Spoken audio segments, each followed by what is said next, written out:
Oh, so the BLUETTI, I'm absolutely loving it. So I mean, like, look, what's not to love? Look at that display and all, it just looks the part. One AC out will take up to 600 watts continuously, but it does allow a wee boost up to 1500 watts. So it's not powerful enough to run a kettle, but it will do things like lights, anything under basically 600 watts. It's got 4 USB ports, 2 USB-Cs and 2 USB-As. So lots of ports for charging phones, tablets. It's got a cigarette lighter plug, which if you really wanted to, you could put the likes of this in. It would give you another 2 USB ports. This allows you to charge with solar, which will be my next step.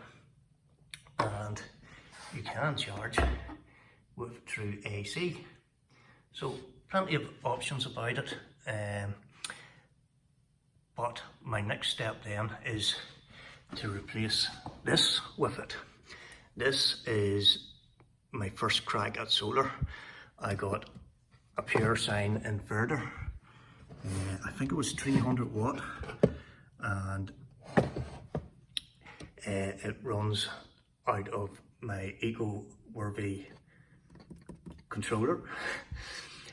I also have a wee switch which will control my USB port there, and round the back I have what again I call a cigarette lighter, which is controlled by a switch here, and it runs this.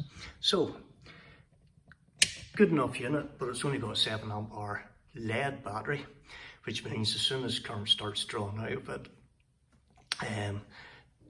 the safety function of this will kick in and stop it basically from doing too much, especially if the sun's not shining.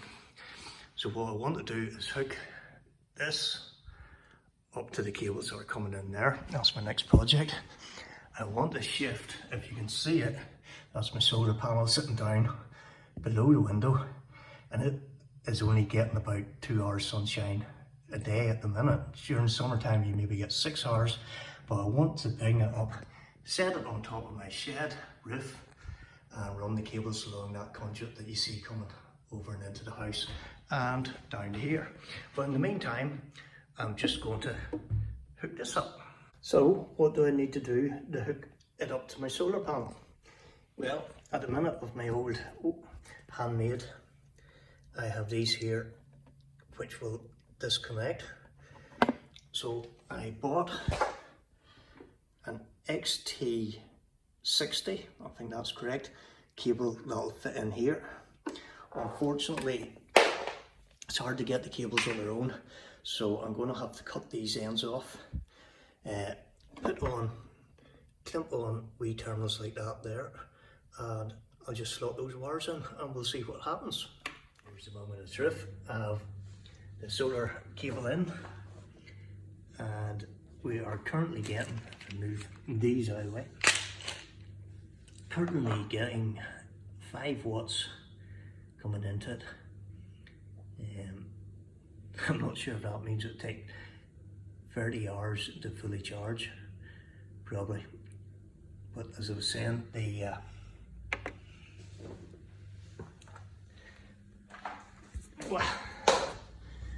solar panel's in a bad spot. There's not even sun hitting it there now. So it'll be interesting to see on a sunny day, in the wee short period that the sun does hit it, what it does. And here's my new charging station set up. The sun just gave a wee flick there. It went up to 20 watts input. So it'll be interesting to see how it does on a good day.